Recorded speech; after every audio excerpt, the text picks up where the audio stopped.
We move on to Division 2 A final over 5.5 laps. Dennis Atkinson on the left-hand side. But Piet, who posted the fastest time today of 2 minutes 45.2 seconds in the centre. Remember, that was on the shorter circuit. We're now on 5.5 laps to go. Time is irrelevant as they've gone screaming away, except for one poor car left on the start line. And yet again, it's one of the Alpines, not their day. And Atkinson in the red Porsche, who's got all the power.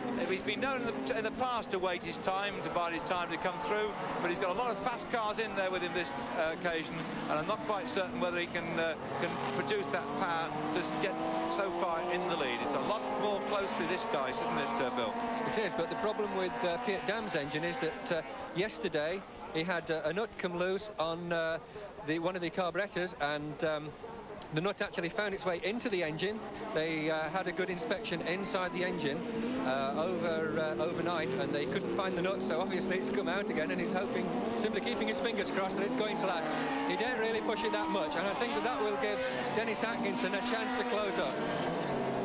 But it's not often that Dennis Atkinson finds himself in second slot like that. I mean, he sort of stamps all over the British circuit, and there he is now with Piet setting a very hot pace in front of him. So at least it's going to be a sheer out-and-out race, because there doesn't seem to be any tactical manoeuvring going at the moment. They're just having to go flat out. It's a big all-out blind at the moment, isn't it? Mark Lloyd's doing a tremendous drive to stay in third place, though.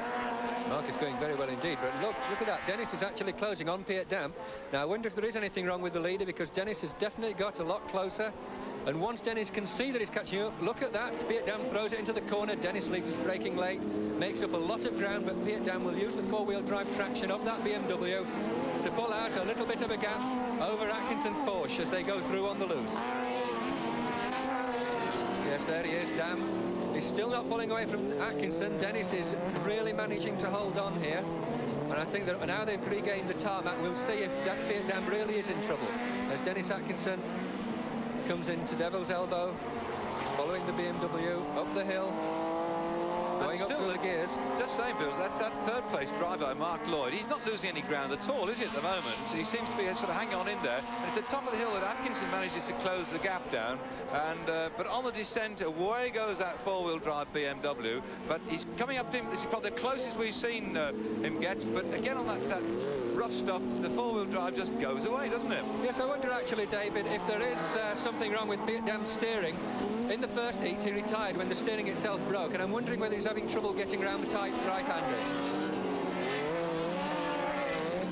And again, another right-hand corner, and Piet was slow yet again, so I'm wondering if he really does have a steering problem. Well, we'll soon find out at the top of this hill, because this is the hardest sharp right-hander, the hairpin at the top of North Bend, and this is where always he's been closing the gap. The red Porsche behind, driven by Dennis Atkinson, has got even closer still. Yes, he's within about 2 car lengths now. That is the closest we've seen him so far, as the rest of the field are battling away for the minor placings. These are the two in front, and he's going to come down and try and get on the inside. I can actually see that Piet BMW is smoking there as he's going along on the tarmac, so I don't know whether it's a tyre rubbing, which would indicate that there might be something wrong with the steering, or whether his engine is beginning to play up. But definitely there is some blue smoke coming out from the back of that car. And he's throwing it all over the place, showing the benefit of the four-wheel drive. He managed to keep all the power down as he headed towards the tarmac. And on the final lap now, the sharp left-hander, and yes, it goes around almost like on rails, that four-wheel drive. It does have that slight advantage, doesn't it? Oh, it certainly does. And I'm sure Dennis wishes that his was four-wheel drive at this very moment. There we are, we see the smoke again. I'm not sure if that's coming from the tyres or from the engine.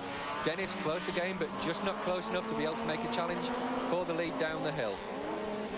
Piet looking comfortable at the moment, coming down into Paddock Bend, through the chicane there on the loose. Starts to pull out a bit of a lead again over Dennis. I think that actually Dennis leaves his braking a lot later than the BMW driver does. That's why he closes up. Every time we're going to get to a section where the braking is, he closes up on the gap, but he can't actually get to him before they go over the line. So Piet then, who set the fastest time earlier on, has just won that final in fine style from Dennis Atkinson, and in third place Mark Lloyd came in for an excellent drive. So 1, 2 and 3. Open your doors to cool down after a very, very fast final.